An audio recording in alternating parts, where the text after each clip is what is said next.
खबरें जो हमें सीधा जोड़ती हैं आपसे, जिनका आपकी जिंदगी पर होता है सीधा असर। खबर का मतलब है एक भरोसा, और आपका भरोसा है हमारी जिम्मेदारी। ATL टीवी, भरोसा अलवर का। नमस्कार, आप देख रहे हैं ATL टीवी और आपके साथ मैं हूं तोशी। पहले नजर हेडलाइंस पर।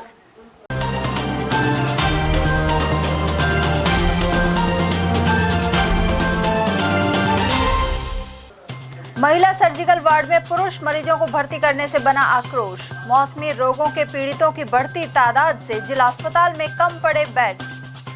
कलेक्टर की सख्त हिदायत के बाद वार्डों में कचरे के ढेर तलाश रहे हैं अफसर। अतुल्य अलवर अभियान में शहर को स्वच्छ बनाने की शुरू की मुहिम।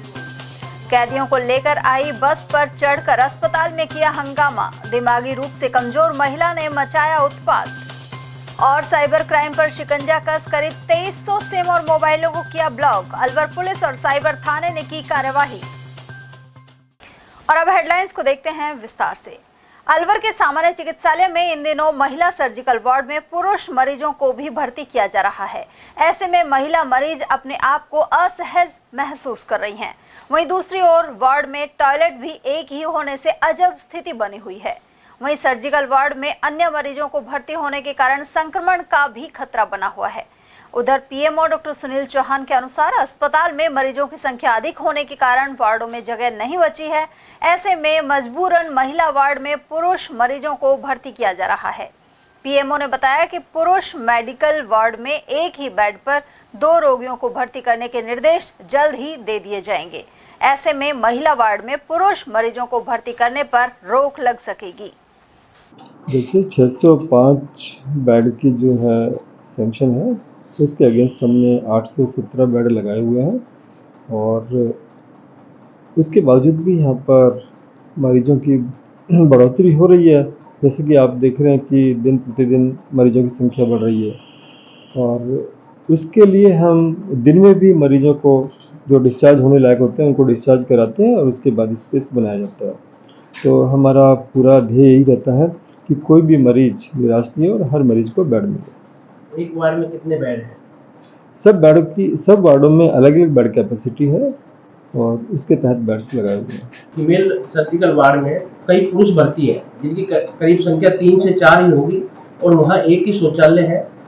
एक बात जिसको महिलाएं भी यूज करती है, पुरुष भी। तो कई बार ऐसी घटनाएं भी हो चुकी हैं, तो उसको लेके हम क्या कर रहे हैं? देखिएगा, जो फीमेल वार्ड है उसमें मेल को मजबूरी में भर्ती किया जाता है कि हमारे पास बेड्स नहीं है। दूसरी बात यह है कि ये तो इस तरह की कंडीशंस तो जो जेरेटिक वार्ड है जिसको रामाश्रय वार्ड कहते हैं उसमें भी कॉमन टॉयलेट्स हैं। दूसरा नेत्र वार्ड है उसमें भी कॉमन टॉयलेट्स हैं।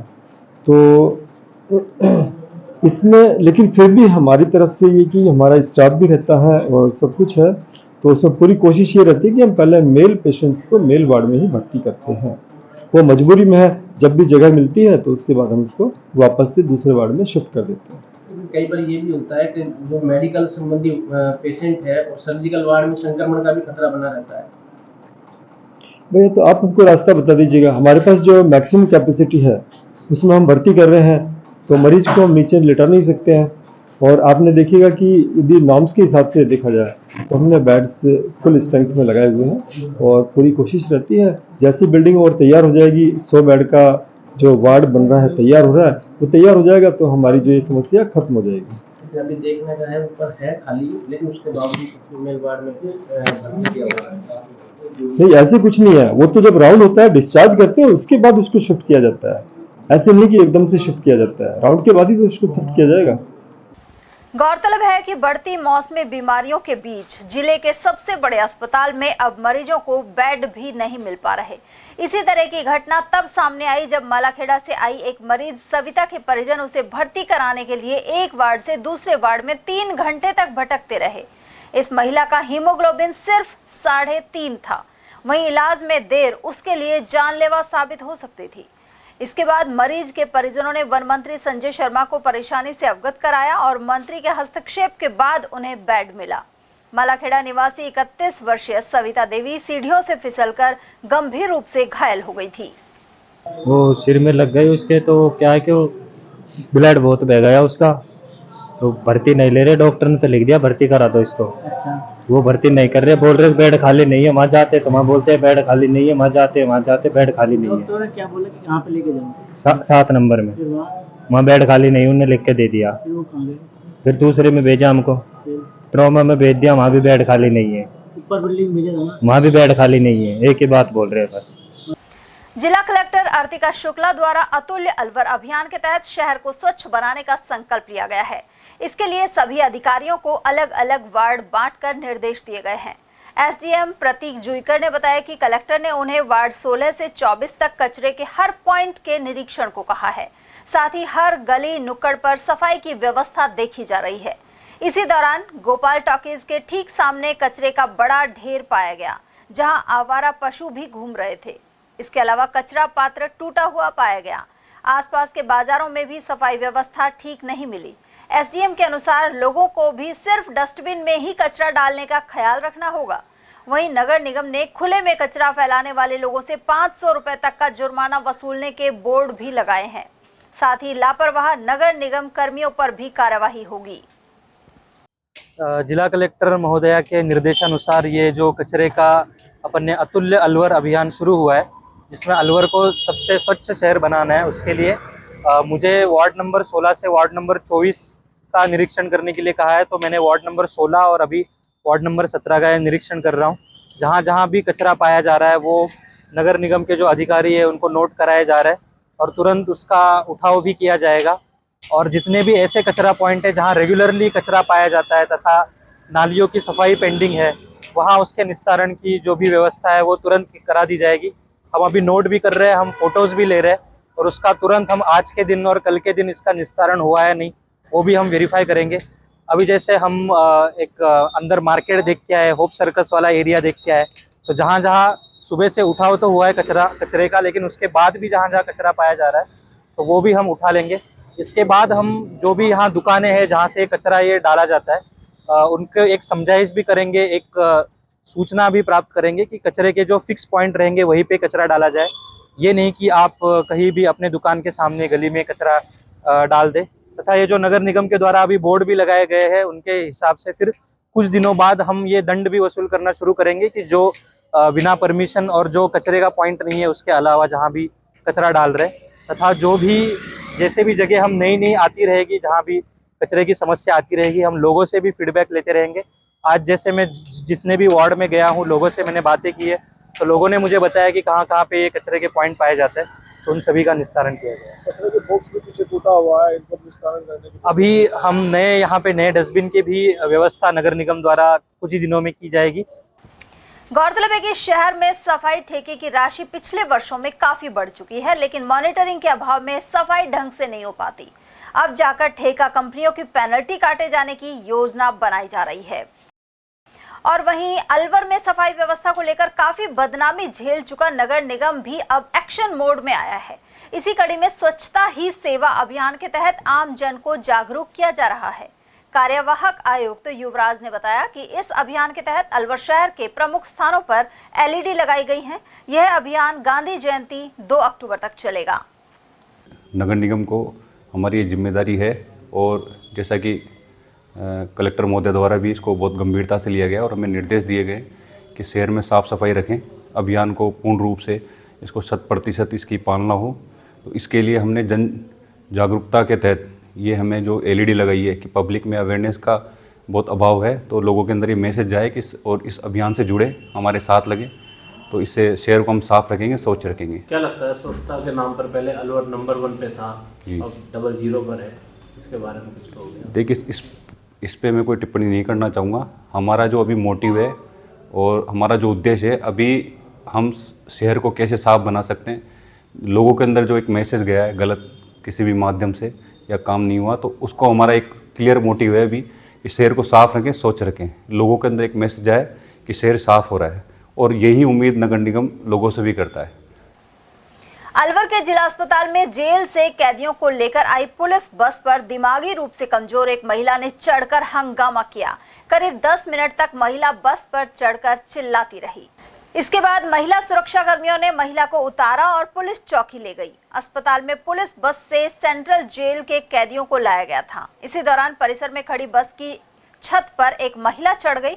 यह महिला चीखते हुए खुद के हाथों को मुंह से काटने का प्रयास करती रही। वहीं अस्पताल परिसर में भीड़ जमा हो गई। आखिरकार महिला सुरक्षा कर्मियों ने उसे उतार लिया। हालांकि काफी पूछने पर भी महिला ने अपना नाम पता नहीं बताया है। अलवर पुलिस और साइबर सेल द्वारा साइबर ठगों पर शिकंजा कसा जा रहा है। इसी क्रम में कुल 2322 मोबाइल एवं सिम को ब्लॉक किया गया है। सीओ सिटी नारायण सिंह ने बताया कि अन्य राज्य से आकर अलवर जिले में साइबर अपराध में इस्तेमाल मोबाइल और सिम का वेरिफिकेशन करवाया जा रहा है। वेरिफिकेशन में संदिग्ध पाए जाने पर सिम और मोबाइल को ब्लॉक करने की कार्यवाही अमल में लाई जा रही है। फिलहाल 1197 सिम कार्ड और 1125 मोबाइल के IME नंबर ब्लॉक किए गए हैं। साइबर फ्रॉड के मामलों को देखते हुए जिला पुलिस अलवर ने कुल 2322 IMI और मोबाइल नंबर को ब्लॉक किया गया है। इनमें से 1197 तो मोबाइल नंबर हैं और 1125 IMI नंबर है जिनको साइबर फ्रॉड में संदिग्ध मानते हुए ब्लॉक किया गया है। जैसे अलवर में अदर स्टेट्स के जो मोबाइल चल रहे हैं उनकी जो पीछे KYC चेक करवाते हैं जो अदर स्टेट्स के हैं और वहाँ से उसके कन्फर्मेशन नहीं आती है KYC की, तो वो संदिग्ध मान लिया जाता है या किसी नंबर का साइबर फ्रॉड में होने का आने के बाद भी किया जाता है। लेकिन जो इस प्रकार के KYC कन्फर्म नहीं हो पाते जो अदर स्टेट्स के नंबर हैं तो उनको या जिन IMI में इस प्रकार के फ्रॉड हो रहे हैं तो उन IMI को भी और उन मोबाइल नंबरों को ब्लॉक कराया। ननद की मौत पर रो रही भाभी पर देवर ने जानलेवा हमला कर दिया। उसे गंभीर हालत में जयपुर रेफर किया गया है। घटना अरावली विहार थाना अंतर्गत ग्राम भाखेड़ा की है। यहाँ एक देवर ने अपनी भाभी पर लाठी डंडों से सिर पर वार किए। इस गांव के निवासी मुबीन खान की 30 वर्षीय पत्नी शबनम ने 2 महीने पहले ही एक बच्चे को जन्म दिया था। 2 दिन पूर्व शबनम की नंद की अचानक मौत हो गई। ऐसे में विवाहिता को लेकर उसका पति मुबीन बहन के घर गया था। जब शोक मग्न शबनम यहाँ रो रही थी तो इसी दौरान देवर शरीफ खान ने अपनी बहन की मौत का जिम्मेदार शबनम को ठहराते हुए उस पर लाठियां बरसा दी। इसके बाद आरोपी फरार हो गया। एक दिन तो पहले दोबारा मारा, मेरे टांग तोड़ दिया, मेरी टांग की फ्रैक्चर कर दी, मेरी टांग तोड़ दी पूरी। दोबारा मेरे साथ हमला करा उनने। मेरी ननद गुजर गई। जल्द तू काहे के लिए रो रही, चुप हो जा, तूने मरवाई मेरे बहन। जब मेरे धोख की लाठी की दी सर पे, चुप हो जा नहीं तेरे हाथ पैर तोड़ दूंगा सारा। जब मैं चुप हो गई, जब घर पे चलेगी, जब मेरी किमार बंद कर ली, जब दोबारा आया मेरे को मारने के लिए। 10 साल पुराने रिश्वत के केस में एक डॉक्टर को कोर्ट ने 4 साल की सजा और आर्थिक दंड से दंडित किया है। एसीबी कोर्ट विशिष्ट लोक अभियोजक शारदा गोयल ने बताया कि 25 जून 2014 को रामगढ़ के आस मोहम्मद ने एसीबी अलवर में रिपोर्ट दी थी।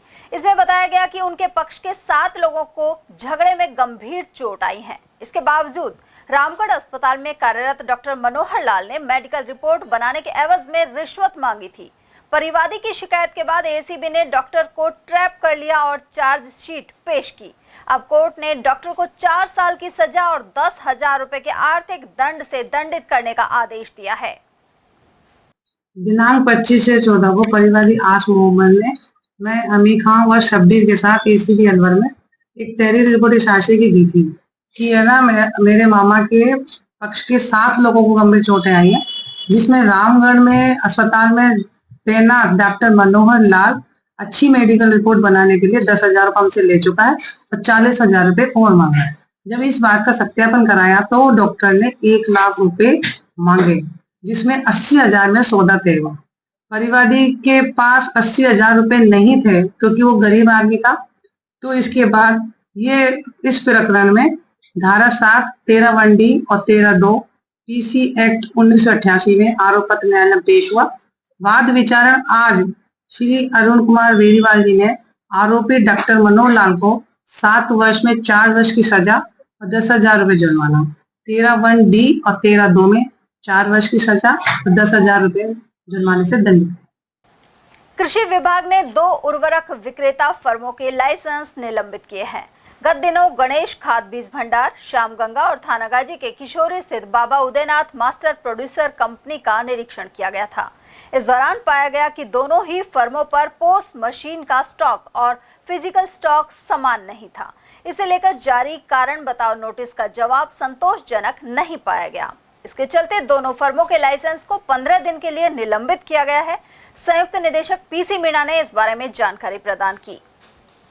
मेसर्स गणेश खाद बीज भंडार श्यामगंगा तहसील मालेखेड़ा और मेसर्स बाबा उदयनाथ प्रोड्यूसर कंपनी किशोरी थानागाजी की फर्मों का निरीक्षण किया गया था और पाया गया था कि गणेश खाद बीज भंडार श्यामगंगा तहसील मालेखेड़ा के विक्रय परिसर में पोस मशीन में यूरिया की 642 बैग का स्टॉक था, परंतु एक्चुअल फिजिकल स्टॉक मात्र वहाँ पर शून्य पाया गया।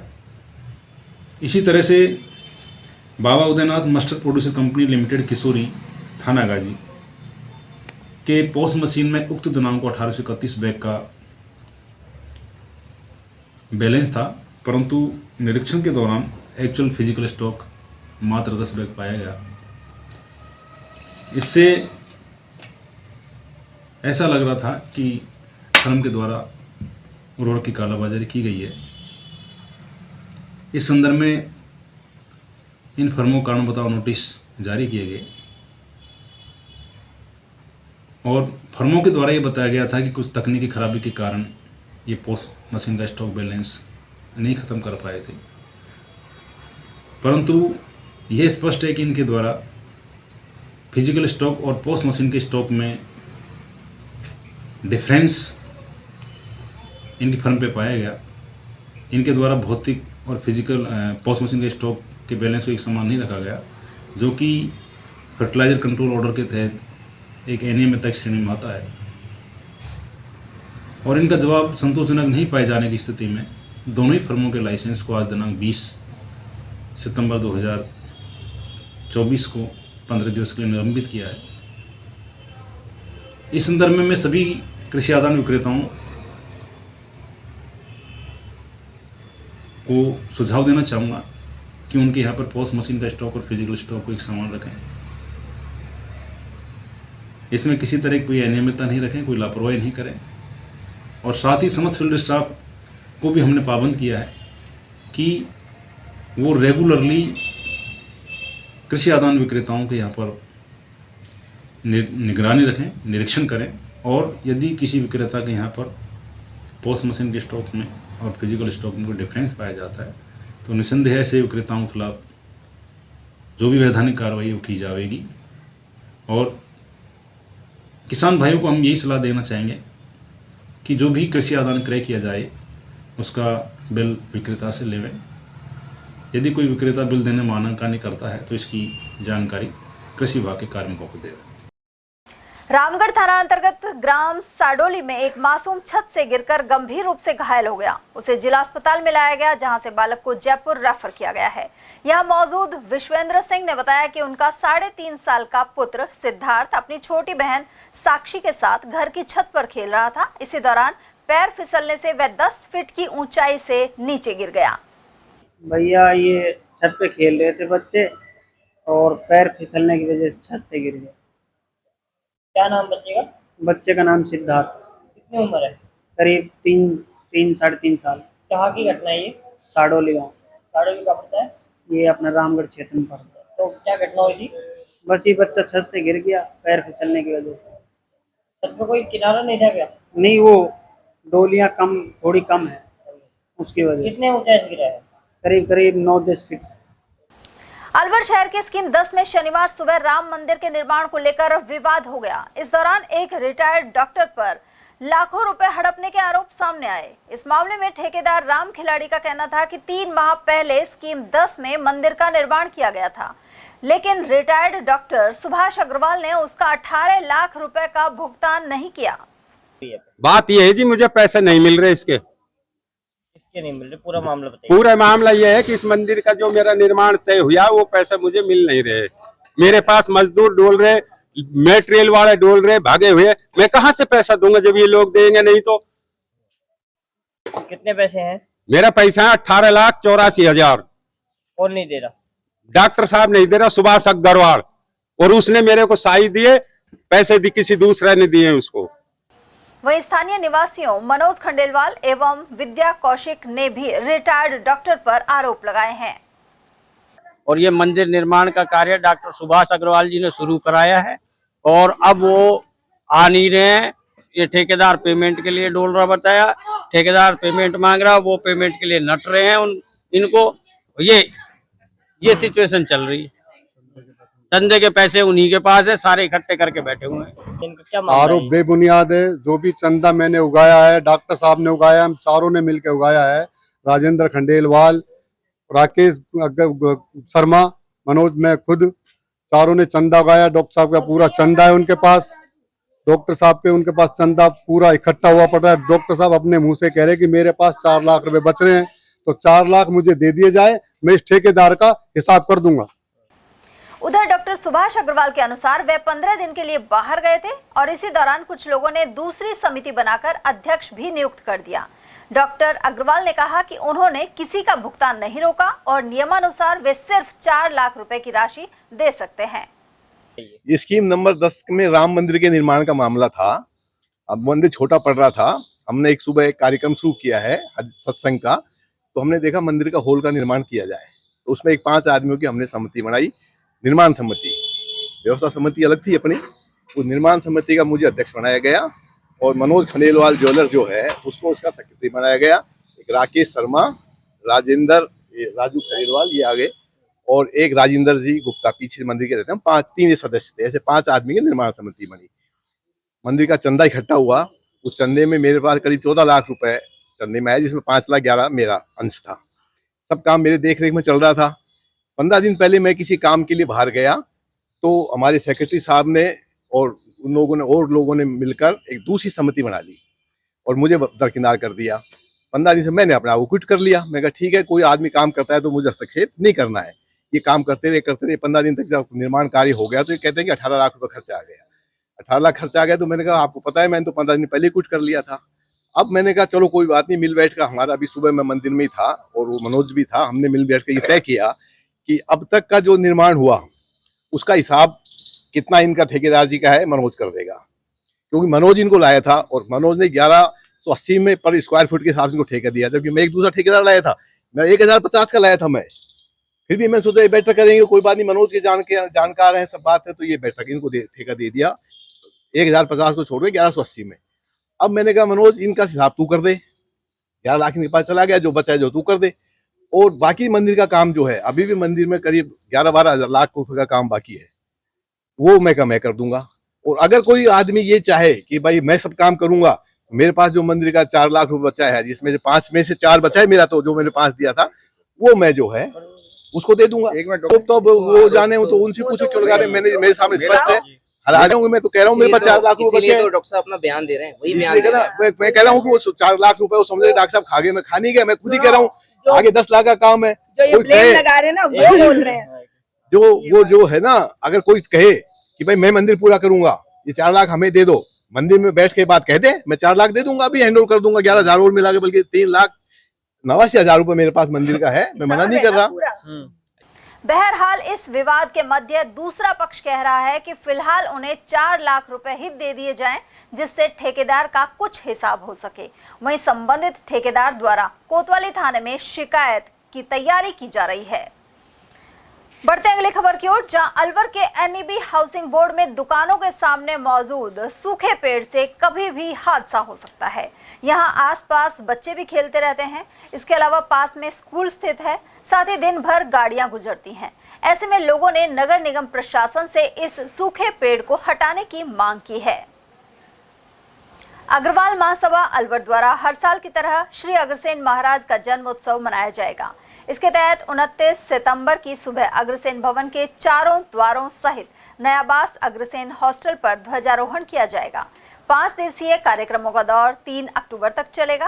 साथ ही विभिन्न प्रकार की प्रतियोगिताओं के विजेताओं सहित मेधावी छात्र छात्राओं का सम्मान भी होगा। अध्यक्ष अमित गोयल ने बताया कि महोत्सव में सांस्कृतिक कार्यक्रम, चित्रकला और मेहंदी प्रतियोगिता सहित रक्तदान शिविर आदि का आयोजन किया जाएगा। सभी हमारे समाज के जो बंधु हैं, मातृशक्ति है, उनसे भी मैं निवेदन करूंगा कि वो पीली साड़ी, चुनरी की साड़ी पहन कर आएँ, और जो हमारे अग्र समाज के बंधु हैं वो सफ़ेद कुर्ता पजामा अगर पहन के आएँ तो एक रूपता के साथ रहेगी। सब साफा लगाकर बहुत अच्छे सार श्रृंगार के साथ चलेंगे। और होप सर्कस पर महाराजा अग्रसेन जी की भव्य माँ आरती का आयोजन होगा, बड़ा स्टेज रहेगा और वहाँ हमारी मातृशक्ति और बंधुओं के द्वारा भव्य माँ आरती 1000 दीपों के साथ वहाँ की जाएगी। पूरे बाजार में होप सर्कस, घंटाघर, इधर होते हुए वापस अग्रसेन मार्ग आएगी और यहाँ पे भगवान लक्ष्मी नारायण जी की सुंदर झांकी रहेगी और प्रसाद वितरित रहेगा। मैं सभी अग्रबंधु, मातृशक्ति और युवा साथियों से निवेदन करूंगा कि इस 5 दिवसीय कार्यक्रम में सब बढ़ चढ़ कर हिस्सा लें और इसको सफल बनाएं। जय श्री अग्रसेन जी, जय हिंद, जय भारत। जिला जाट महासभा समिति ने विधानसभा उपचुनाव में किसान प्रत्याशी बनाने पर जोर दिया है। समिति अध्यक्ष शेर सिंह गंडूरा के अनुसार रामगढ़ विधानसभा क्षेत्र में भी उपचुनाव होने जा रहा है। वहीं किसान मजदूर वर्ग के प्रतिनिधि चाहते हैं कि इस वर्ग से प्रत्याशी को मौका दिया जाए। चुनाव तिथि की घोषणा होते ही सर्व समाज की ओर से इस बारे में निर्णय लिया जाएगा। गंडूरा ने कहा कि रामगढ़ की जनता लंबे समय से कांग्रेस और भाजपा को देख रही है, लेकिन इस बार किसान मजदूर वर्ग के लोग स्वयं का प्रत्याशी उतारकर विधानसभा में भेजना चाहते हैं। इस संबंध में पूर्व जिला प्रमुख श्रीनिवास मीणा, पार्षद दीपक सैनी, इंद्र कुमार, ब्रजेश गुप्ता, धूप सिंह पूनिया, रामलाल यादव और मालीराम चौधरी सहित सर्व समाज के सैकड़ों लोगों से विचार विमर्श किया गया है। में भी उपचुनाव है।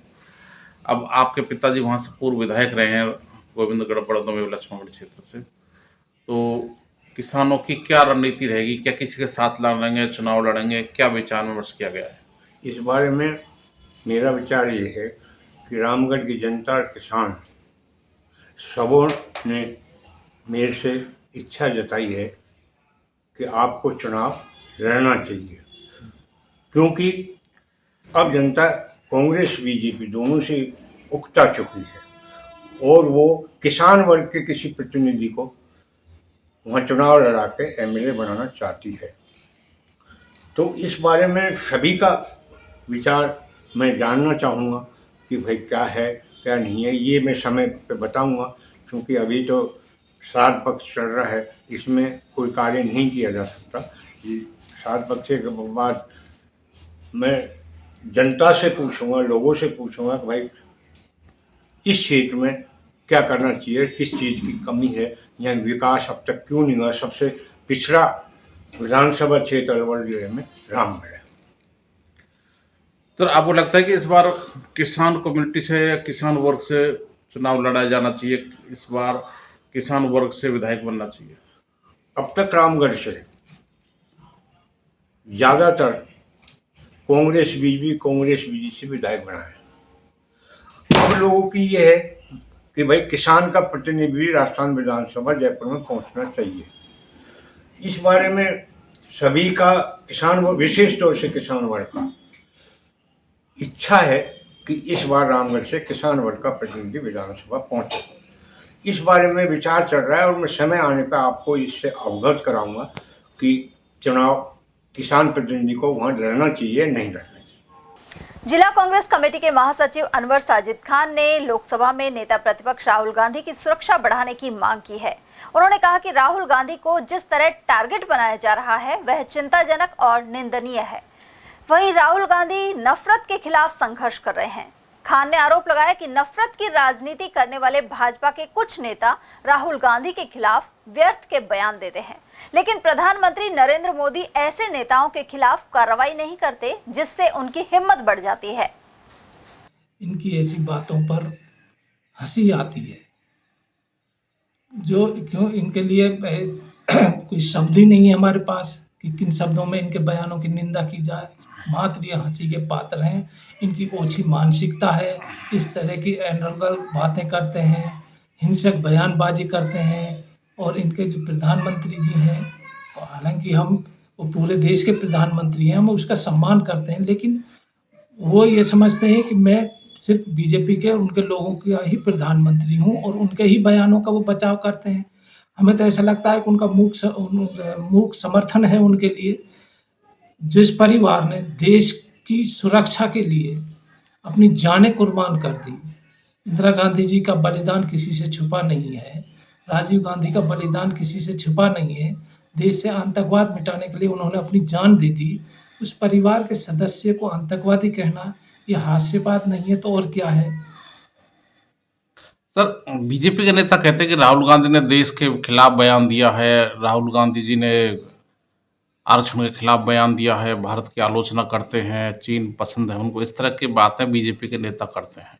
देखिए, बीजेपी के नेताओं की कोई जबान नहीं है, ये दोहरी क्या है, इनकी तो जबान ही नहीं है। माननीय प्रधानमंत्री जी विदेश में जाकर कहा था कि मुझे शर्म आती है कि मैंने भारत जैसे देश में जन्म लिया, उस पर ये कुछ नहीं बोलते हैं। राहुल गांधी से सच्चा कोई देशभक्त नहीं है, राहुल गांधी से बड़ा कोई देश प्रेमी नहीं है। आपने देखा होगा इनके लिए पद कोई मायने नहीं रखता। त्याग की मूर्ति है सोनिया गांधी जी ने प्रधानमंत्री का पद ठुकरा दिया। राहुल गांधी जी को पद के लिए कोई वो नहीं है। राहुल गांधी की साफ सोच है कि वो हिंसा के खिलाफ, नफरत के खिलाफ लड़ते रहेंगे, चाहे वो अकेले ही क्यों ना खड़े रहें। और ये इनकी बिल्कुल बहुत घटिया सोच है जो इस तरह के ये बयान करते हैं। राहुल गांधी के अंदर देशभक्ति कूट कूट कर भरी है, उनके संस्कारों में भरी हुई है। और उनका एक ही जो ध्येय है कि डरो मत, वो जो उनका नारा है उसी को हम सब मानते हैं। और वो निश्चित इनकी ये बीजेपी की बौखलाहट है जिससे वो डरने वाले नहीं है। और ये बौखलाहट क्या है कि ये हरियाणा चुनाव में, कश्मीर चुनाव में बुरी तरह से बीजेपी हार रही है। उस हार को छुपाने के लिए इसके नेता इस तरह के अलग अलग बयान दे रहे हैं जो पब्लिक के ध्यान को बटाना चाहते हैं। लेकिन जनता बहुत समझदार हो चुकी है। और माननीय प्रधानमंत्री जी को हमारे राष्ट्रीय अध्यक्ष खड़गे साहब ने राहुल गांधी की जान की, क्योंकि अब तक तो ये वैसे बयान देते थे, अब इन्होंने खुलेआम जान की मारने के लिए बयान दे रहा है।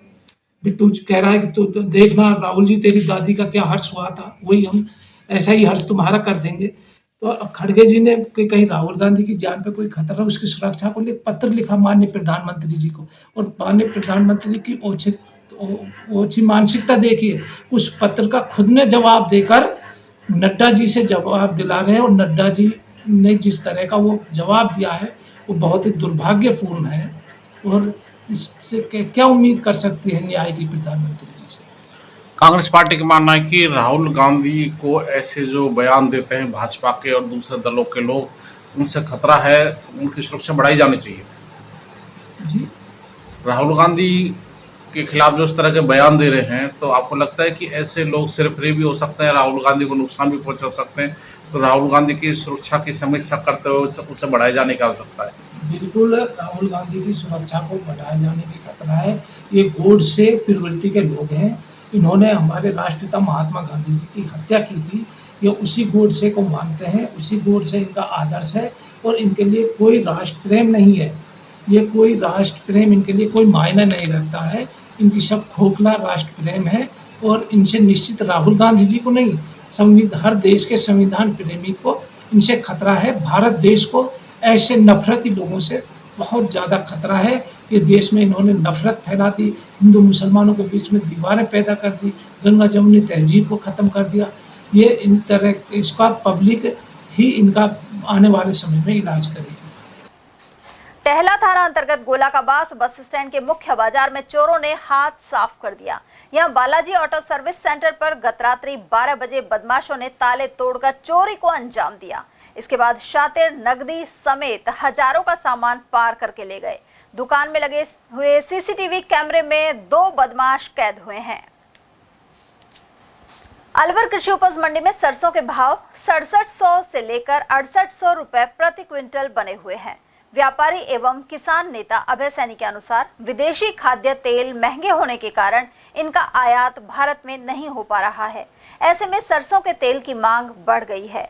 उन्होंने बताया कि सरकार चाहती तो पहले ही विदेशी खाद्य तेल पर आयात शुल्क बढ़ा सकती थी, लेकिन सरकार ने बड़ी कंपनियों को फायदा पहुंचाने के लिए ऐसा नहीं किया। उन्होंने कहा कि बढ़ी हुई सरसों की कीमत का लाभ किसानों को नहीं मिल पा रहा है। सर, मंडी में सरसों के क्या भाव चल रहे हैं, कितनी आवक हो रही है, कैसी क्वालिटी की आ रही है, क्या जानकारी? आज बाजार रहे हैं 6600 से 6800 रुपये 42 लैब पर। सरसों बिकती है लैब के आधार पर। 1 क्विंटल सरसों में 42 किलो तेल जो होता है उसका भाव तय होता है। पिछले दिनों के मुकाबले लगभग 1100-1200 रुपये की तेजी मंडी में रही है सरसों में। इन दिनों में जो सरसों आ रही है वो अधिकतम स्टॉक की सरसों आ रही है और ज़्यादातर सरसों जो आ रही है वो सरकार द्वारा MSP पर खरीदी गई सरसों जो है पुणे बाजार में बिकने को आ रही है। किसानों के पास कोई ज़्यादा सरसों नहीं है, जो पैसा जा रहा है वो सब सरकार के पास से अधिकतम रेट पर जा रहा है। सरकार ने बाहर से जो तेल आता है उसके ऊपर आयात शुल्क बढ़ा दिया है और साथ ही उसके ऊपर बैन भी लगाया है, जिससे ऐसा लग रहा है कि सरसों में भी और भी तेजी हो सकती है। सर मेरा सवाल ये कि जब किसान सरसों बेचता है तो विदेश के आयात जो तेल होता है और जब व्यापारी बेचता है तो उस पर आयात को मतलब कि बंद कर दिया जाता है और जिससे सरसों तेज हो जाती है।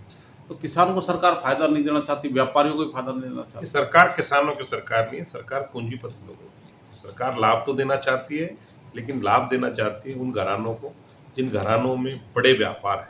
सरकार जब प्याज, सरसों का तेल, बहुत सी चीज़ें ऐसी जो हिंदुस्तान से बाहर जाती है। सरसों का तेल के जब बाजार गिरे थे तब पाम ऑयल आ गया था। अब जब जाके किसानों की सरसों थी तब हमारा बाजार की कीमत नहीं थी। अब किसानों के पास सरसों रही नहीं, बड़े घरानों में सरसों रह गई है। वो सरसों को बाजार में बिक रहे तो पैसा बढ़ रहा है। ये सरकार किसान के हित में कोई काम नहीं करना चाहती। भारत के प्रधानमंत्री जी ने कहा था मैं किसानों की आय दुगनी करना चाहता हूँ, लेकिन भूल गए शायद वो, और वो भूल जो है किसानों को कितना दुख दे रही है। प्रधानमंत्री जी को काश उनके किए हुए वादे याद होते तो किसानों की आय दुगनी होती। खबरें भी और भी हैं, लेकिन फिलहाल वक्त एक छोटे से ब्रेक का, फौरन लौटेंगे। आप बने रहिए हमारे साथ और देखते रहिए ATL TV। इतनी कड़ी मेहनत क्यों पापा? बेटा इतनी मेहनत इसीलिए ताकि सबको खाना मिल सके, किसी पे कोई मुसीबत ना आए। किसी पे मुसीबत ना आए इसलिए आप हो पापा, पर अगर आप पे मुसीबत आ गई तो? अब पाए फसल बीमा केवल 3 आसान स्टेप्स में। क्षेमा सुकृति फसल बीमा। कॉल करे और कराए 100 से भी ज्यादा फसलों की बीमा 499 रुपए प्रति एकड़ में। हीरे, सोने, चांदी के जेवरातों के विक्रेता दुर्गा प्रसाद सुनील दत्त ज्वेलर्स, बजाजा बाजार, Alwar.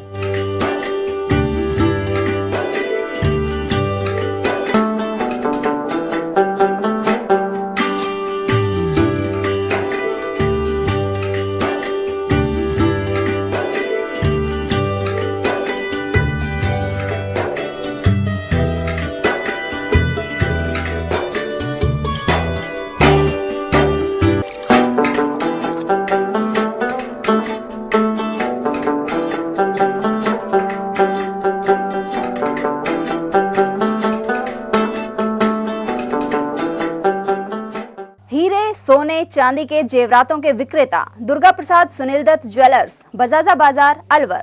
Phone number 0144233863 and 2338663। Furniture का 32 साल पुराना जाना माना नाम राहुल डेकोर। यहाँ आपकी लाडली बिटिया के लिए अथवा अपने घर के लिए सभी प्रकार का सागवान का फर्नीचर उपलब्ध है।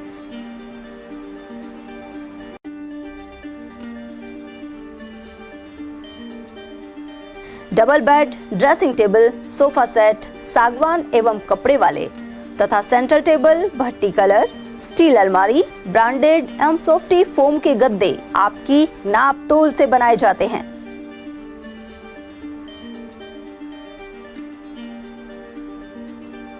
सभी सामान एक ही छत के नीचे उपलब्ध। हमारा पता है अलवर बोर्ड, जसवंत तिराहे से पहले, Kati Ghati, Alwar. Contact number 9414019769 and 9414019768। Veda shastra, Upanishad, पुराण, ज्ञान के भंडार अनुपम। अज्ञान अविद्या भरे जीवन में अमृत के हैं समान। गीता का, भागवत का, रामायण का, दर्शन, उपनिषद, वेद आदि का जो ज्ञान है वो हमारे जीवन के मुख्य रूप में अमृत की तरह काम करता है। गिरे हुए जीवन में वैसाखी का काम करता है। अज्ञान अविद्या भरे जीवन में अमृत का, सूरज की तरह काम करता है।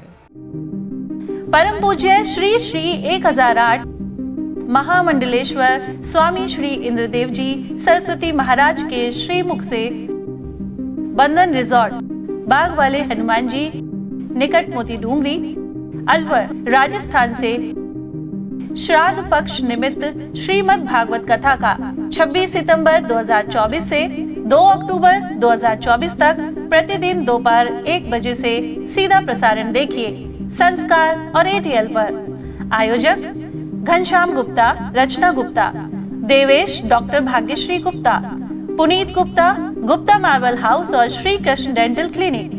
संयोजक कृष्ण अवतार गुप्ता, सपना गुप्ता, मदन लाल और मंजू शर्मा। ब्रेक के बाद एक बार फिर आप सभी का स्वागत है। महात्मा गांधी राजकीय विद्यालय साहडोली की छात्राओं ने बास्केटबॉल प्रतियोगिता में रजत पदक प्राप्त किया है।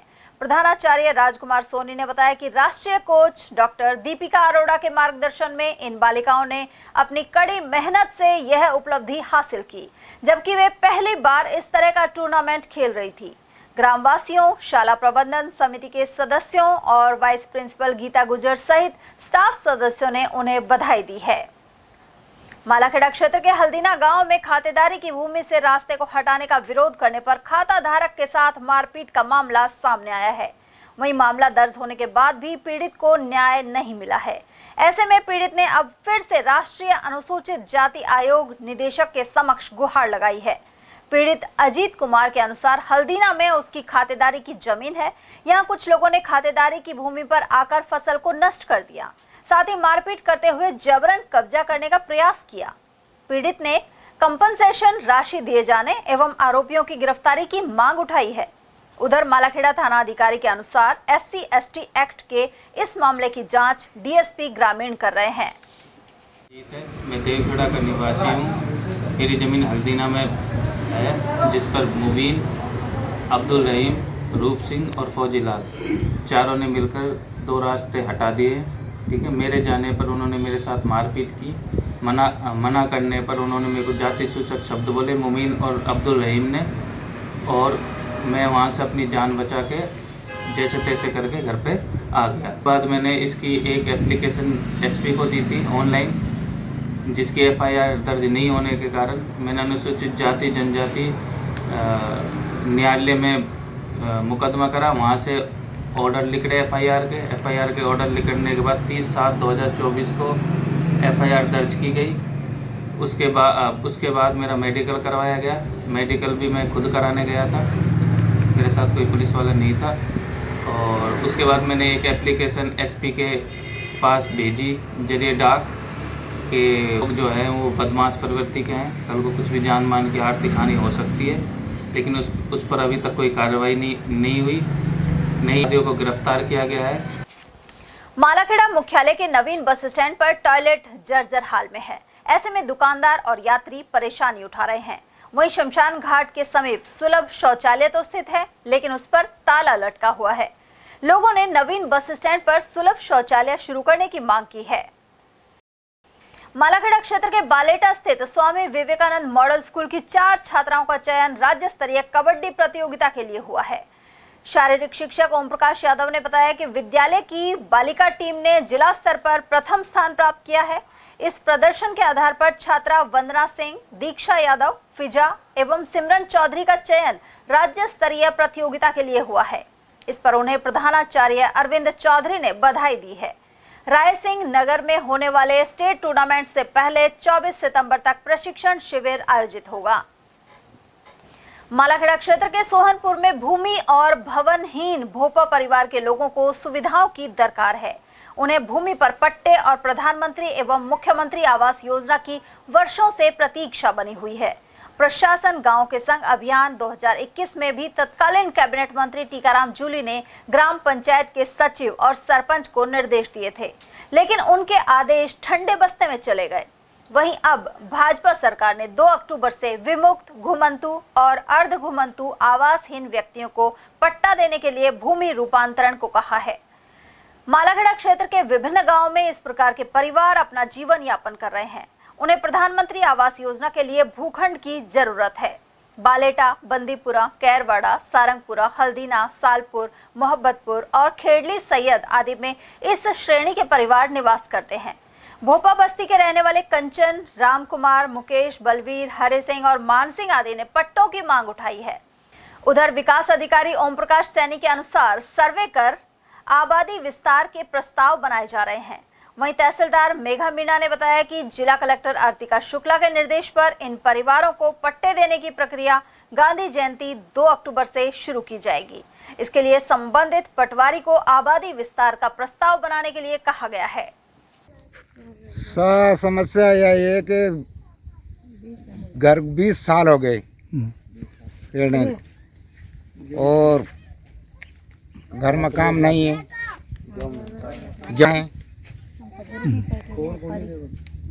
बस घर नल लग रहा है, बिजली लग रही है, मकान नहीं बन रहा साहब। सरकार से मांग रहे साहब हमारा मकान बनना चाहिए। बारिश में गर्मी में परेशानी होती है साहब। आबादी विस्तार के प्रस्ताव तैयार किए जा रहे हैं। उसके बाद में 2 अक्टूबर से पट्टों का वितरण किया जाएगा। लेकिन सोहनपुर में 2021 को प्रशासन गांव के संघ अभियान के तहत भोपों ने मांग की थी, लेकिन अभी तक उन्हें पट्टा हासिल नहीं हुआ है। अब देखना है कि 2 अक्टूबर तक उनके प्रस्ताव बनते हैं या क्या प्रक्रिया अपनाई जाती है। उसी के बाद भोपा परिवारों को पट्टे हासिल हो सकेंगे। नवधेश सिंह। मालाखेड़ा क्षेत्र के पृथ्वीपुरा स्थित महात्मा गांधी राजकीय विद्यालय में किशोरी मेले का आयोजन किया गया। इस दौरान निबंध प्रतियोगिता हुई और स्वच्छता अभियान एवं जल संरक्षण से जुड़े प्रोजेक्ट की प्रदर्शनी लगाई गई। किशोरी मेले की इंचार्ज सीमा रानी मीणा रही, जबकि प्रिंसिपल गिरवेश बागरिया, स्टाफ सदस्य अजय सिंह, कंवर सिंह, दीपेंद्र तिवारी और पूर्व सरपंच इंद्रमल मीणा आदि ने मेले का निरीक्षण किया। विजेता रही बालिकाओं को पुरस्कृत भी किया गया। बड़ौदा में कस्बा अतिक्रमण की मार झेल रहा है। कस्बे वासियों ने बताया कि कस्बे में पंजाब नेशनल बैंक से पुलिस थाने तक अतिक्रमण व्याप्त है। ऐसे में सड़क पर आवाजाही भी मुश्किल हो गई है। नगर पालिका की सुस्त कार्यशैली के चलते बस स्टैंड पर सब्जी की ठेलियों का जमावड़ा है। यहां स्थित नाले से करीब 20 फुट आगे तक दुकानों का सामान नजर आता है। इसके अलावा गौरव पथ के दोनों ओर दुकानदारों ने अतिक्रमण कर रखा है। ऐसे में यहां अक्सर रास्ता जाम हो जाता है। इसी तरह अलवर भरतपुर रोड पर भी अस्थायी अतिक्रमण कायम है। निजी शिक्षण संस्थान की प्रधान अध्यापिका राधा अरोड़ा के अनुसार दुकानदार अपने सामान को रोड पर रख देते हैं। इस वजह से विद्यालय की बस में बच्चों को बैठाने में भी कठिनाई होती है।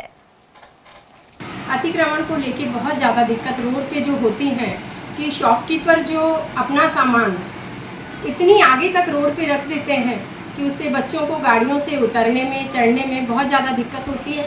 गंडोड़ा मोड़ से लेके अनाज मंडी तक कई बार जाम इतना लगता है कि हमारी गाड़ियाँ उसमें फंस जाती हैं और हमें बहुत ज़्यादा दिक्कत होती है। कुछ हाईवे की वजह से भी जो ट्रैफिक बहुत ज़्यादा रहने लगा है, रश रहता है और फिर साइड लेने के लिए लोगों को बिल्कुल जगह नहीं होती। तो हर वक्त एक खतरा सा बना रहता है कि अतिक्रमण कैसे कम किया जाए। मैं चाहती हूं कि इसके बारे में जल्द से जल्द कोई डिसीजन लिया जाए। Thank you.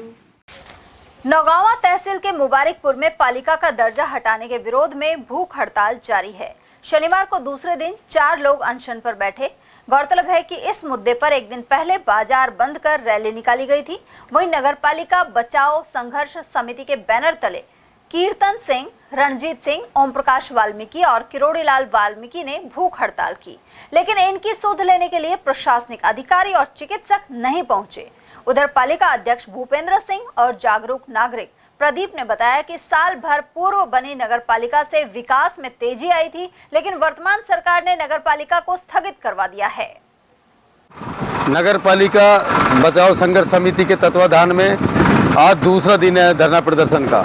इस धरना प्रदर्शन में आज कल ही हमने पूर्व में भी सबको सूचित कर दिया था कि आज हमारे 4 व्यक्ति भूख हड़ताल पर बैठेंगे। उनके नाम कीर्तन सिंह, रणजीत सिंह, ओम प्रकाश और किरोड़ीलाल। ये चारों व्यक्ति अब सवेरे से भूख हड़ताल पर है। प्रशासन की तरफ से कोई भी व्यक्ति, न कोई अधिकारी न कोई कर्मचारी नहीं आया है और न ही इनके स्वास्थ्य के बारे में किसी ने अब तक पूछा है। हम ये कह रहे हैं अगर इनके तकलीफ होती है तो उसके लिए प्रशासन स्वयं जिम्मेदार होगा। हमारे ग्राम पंचायत को जोड़कर 2 ग्राम पंचायतों को जोड़कर नगरपालिका गठन किया गया था और अब इस सरकार ने उसको तोड़कर वापस दोनों ग्राम पंचायतें बना दी गई हैं। इस संबंध में हमारा सारा ही कस्बा कल बंद रहा। आज फिर हम आमरण अनशन पर बैठे हैं। हमारे 4 व्यक्ति भूख हड़ताल पर हैं और अब तक सरकार की ओर से कोई व्यक्ति नहीं आया है, ना कोई डॉक्टर आया है, ना कोई अधिकारी, ना कर्मचारी। यदि किसी के अप्रिय घटना कोई हो जाती है तो उसका प्रशासन स्वयं जिम्मेवार होगा। मैं बार बार प्रशासन को सूचना दे रहा हूँ, लेकिन प्रशासन के कंधे पर जूं नहीं रेंग रही है। और ये जो हमारी नगर पालिका है, हम ये मांग करते हैं कि दोबारा इसको नगर पालिका का गठन किया जाए और ये पूर्ववर्ती तरीके से चले। नौगांवा के चंडीगढ़ बास में संत निरंकारी सत्संग का आयोजन किया गया। वैद्य बनवारी लाल पावटा ने बताया कि संत निरंकारी मिशन कोई धर्म या संप्रदाय नहीं, बल्कि एक आध्यात्मिक विचारधारा है। वहीं ईश्वर प्राप्ति द्वारा ही वैश्विक भाईचारे और शांति की स्थापना संभव है।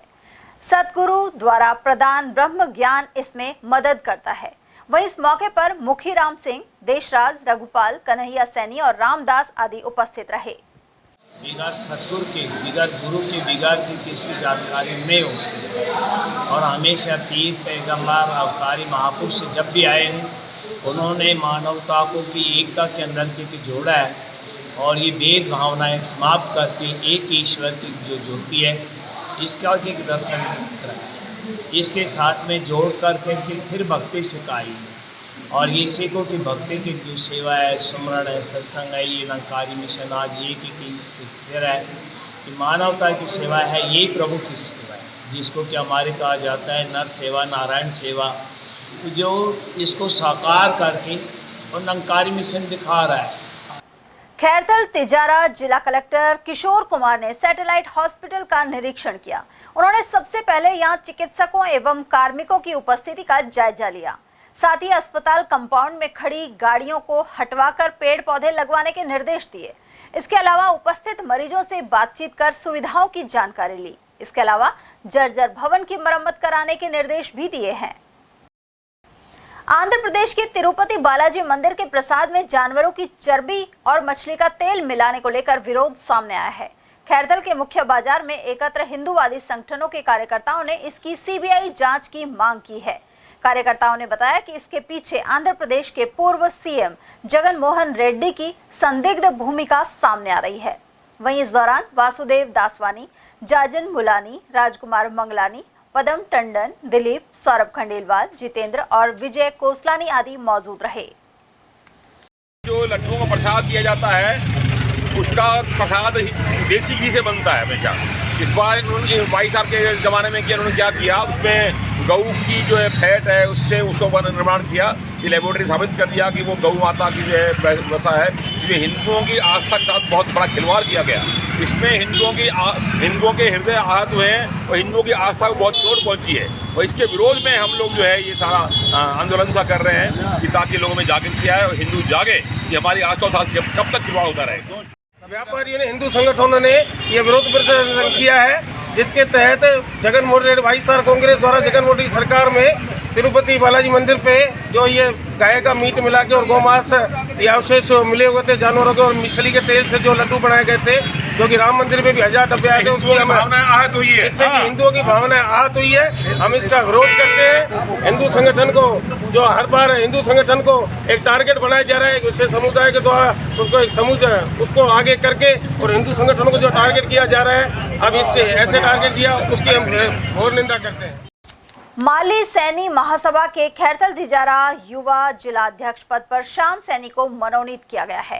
प्रदेशाध्यक्ष ताराचंद गहलोत और प्रदेश संगठन मंत्री भवानी शंकर माली के निर्देश पर प्रदेश अध्यक्ष डॉक्टर अशोक सैनी ने उनका मनोनयन किया है।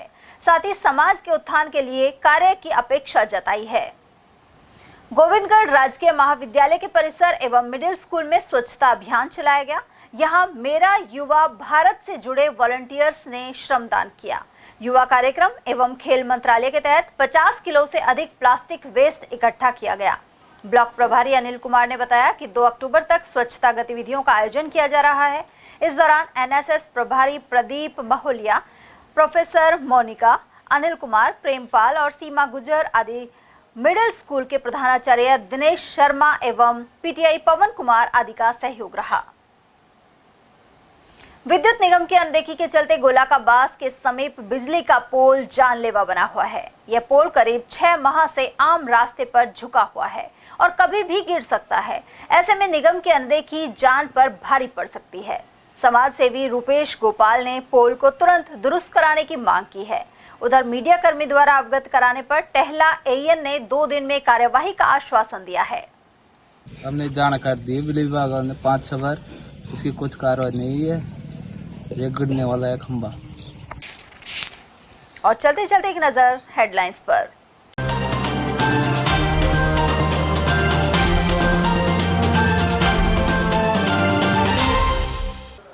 महिला सर्जिकल वार्ड में पुरुष मरीजों को भर्ती करने से बना आक्रोश। मौसमी रोगों के पीड़ितों की बढ़ती तादाद से जिला अस्पताल में कम पड़े बेड। कलेक्टर की सख्त हिदायत के बाद वार्डों में कचरे के ढेर तलाश रहे हैं अफसर। अतुल्य अलवर अभियान में शहर को स्वच्छ बनाने की शुरू की मुहिम। कैदियों को लेकर आई बस पर चढ़कर अस्पताल में किया हंगामा। दिमागी रूप से कमजोर महिला ने मचाया उत्पात। और साइबर क्राइम पर शिकंजा कस करीब 2300 सिम और मोबाइलों को किया ब्लॉक। अलवर पुलिस और साइबर थाने ने की कार्यवाही। एटीएल न्यूज में आज के लिए इतना ही। ताजा जानकारियों के लिए बने रहिए हमारे साथ। नमस्कार।